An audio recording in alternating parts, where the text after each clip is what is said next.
demək olar ömür yolun yarıdır.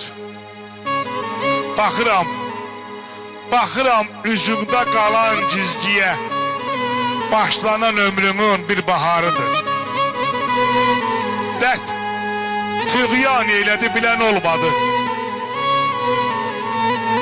Ürək kədərini silən olmadı.